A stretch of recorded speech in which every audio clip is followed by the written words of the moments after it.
You know about Marvin Harrison and Caleb Williams. Let's tell you about some under-the-radar rookies right now on Fantasy Football Today in 5. I'm Adam Azer with Jamie Eisenberg. He's writing the content for this article, Under the Radar Rookies. So who's the headliner, Jamie? The headliner, I guess, probably Tyrone Tracy. And this is more redraft. This is not for dynasty leagues because obviously, I think when we talk dynasty, we spend a little bit more time on these guys. This is more players who can make an impact as rookies that aren't the Jonathan Brooks or Marvin Harrisons of the world. So Tracy's got an opportunity to be, I think, a contributor in the Giants' backfield right away. Depending on what they do in terms of the backups there. But as a pass catcher, we know converted wide receiver.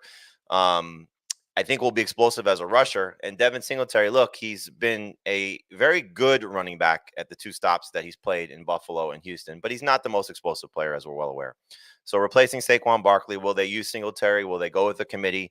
I think Tracy will again have a role, hopefully on third downs to start. And then if something happens, Singletary or the Giants, struggle, which wouldn't be a huge surprise, that they decide to go in a different direction, maybe toward the middle to the end of the season, that Tracy has a chance to be a significant contributor. So he's not what I would say is in the top 3 rookie running backs for sure. Probably not in the top 5, although he's close for me.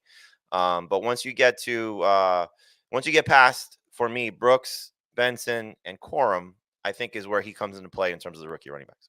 Okay, Tyrone Tracy. He's actually going to be 25 years old in November. He had a 40% avoid rate in his last season in college. Not a ton of carries, but that's really impressive. Who else you got as an under-the-radar rookie? Kamani Vidal, kind of a similar situation. You're looking at Gus Edwards, 29 years old.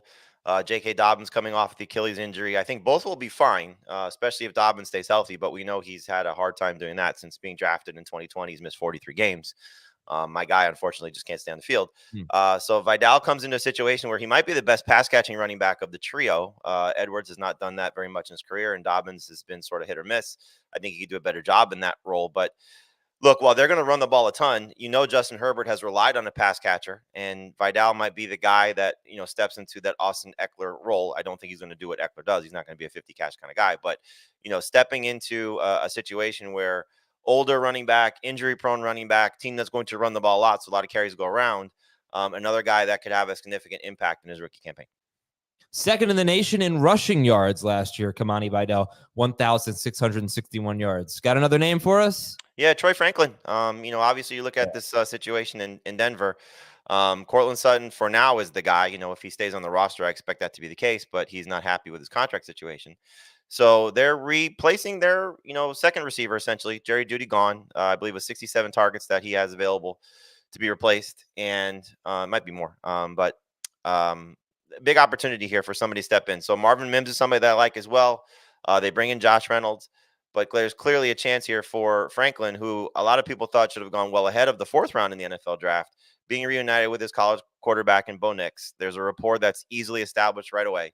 And so he could be somebody that, works his way into the wide receiver 3 range, probably by the middle of the season. So we'll see how quickly Sean Payton leans on him. We know that he's didn't do a great job last year in incorporating Mims into the offense as a rookie that got off to a good start with some splash plays.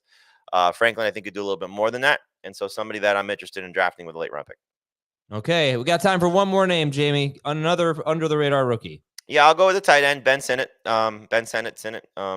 Sinnott, yep. I'm going to mispronounce his name probably 100 times. But second round draft capital in the NFL draft matters. And I think, coming out of Kansas State, he'll make some plays. This is an interesting passing game because, is Jaden Daniels as a rookie going to be able to support multiple targets to the level that we want? So Terry McLaurin, Jahan Dotson, clearly are the first 2 guys that should be getting targets. Then you have 3, I think they're going to compete for that 3rd spot. 2 tight ends in Zach Ertz and Sinnott. And then Luke McCaffrey, another rookie that they drafted, who's also somebody that I would put on this list, but only did 5. So we'll just say it's 5 and a bonus. But in any event, open receiving core for the Commanders. Cliff Kingsbury's offense will spread the ball around. He's somebody that I think very similar to what happened to Trey McBride, not the same heights, but Zach Ertz starts out the season as a lead tight end, probably doesn't finish the season as a lead tight end, and Sinnott gets an opportunity to play at a high level toward the end of the season. So if you are inclined to draft 2 tight ends, he should be at the end of your draft list in redraft leagues and somebody that could have an impact as the season goes on. In our most recent draft, Ben Sinnott, maybe it was our second most recent draft, he went with the 4th to last pick of our draft. And by the way, he had the 2nd highest off-target rate among tight ends in college last season. So hopefully gets a quarterback upgrade. That's Jamie Eisenberg. I'm Adam Azer, and we'll talk to you next week. Have a great weekend, everybody, on Fantasy Football Today in 5.